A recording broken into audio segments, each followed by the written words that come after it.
বিসমিল্লাহির রহমানির রহিম। আসসালামু আলাইকুম। আমি আলম কবিরাজ। আশা করি আল্লাহর রহমতে বন্ধুরা খুবই ভালো আছেন। দূর থেকে বশীকরণ দেব, অনেক অনেক দূর, দেশের এই প্রান্ত থেকে ওই প্রান্ত আছে, কিন্তু দেশ থেকে বিদেশ। আপনি দেশে আছেন আর আপনার প্রেমিকা আছে বিদেশে, কাজ হবে না। যারা যে কবিরাজ বলে কাজ হয়, মিথ্যা বলে আপনাদের কাছ টাকা নিয়ে নেয় ভাই। মিথ্যা বলে টাকা নেওয়ার কোনো অবকাশ নাই, হবে না। আপনি টাকা দিয়েন না, মিথ্যা আবেগে পড়েন না ভাই। প্রেম মানে মিথ্যা আবেগ। আমি কিছু সত্য বিদ্যা দিয়ে যাইতেছি, কারণ কি জানেন?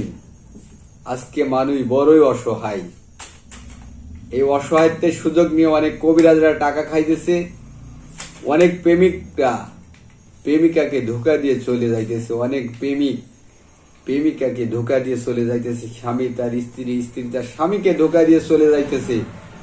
সেই ক্ষেত্রে আমি কিছু সত্য জিনিস দিয়ে যাইতেছি। হিন্দু মুসলমান সবাই করবেন, কাজ হবে। প্রথমে কি করবেন? শনি অথবা মঙ্গলবারে আপনি 100 গ্রাম গোলমরিচ কিনবেন। গোলমরিচ, এই গোলমরিচের ওপরে আপনি সূরাতুল ইয়াসিন একবার পড়বেন।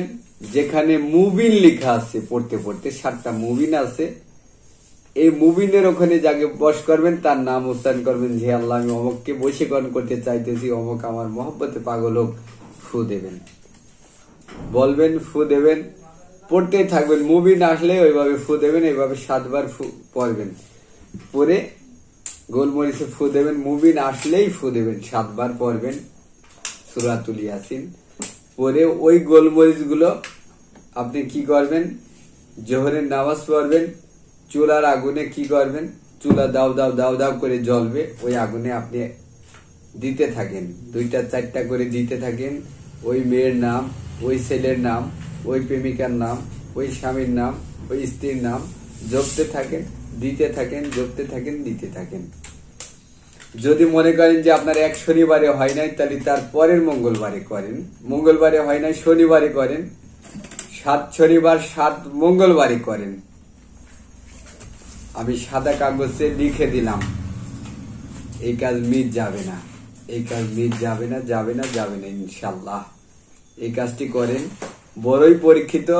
100% কাজ হবে ইনশাল্লাহ। তা বন্ধুরা ভালো থাকবেন। আমি আছি চুয়াডাঙ্গা জেলার জীবননগর উপজেলার রায়পুর বাজার। এখানে আমাদের চেম্বার। আমরা মূলত যৌন রোগের চিকিৎসা করে থাকি। ভালো থাকবেন। আসসালামু আলাইকুম।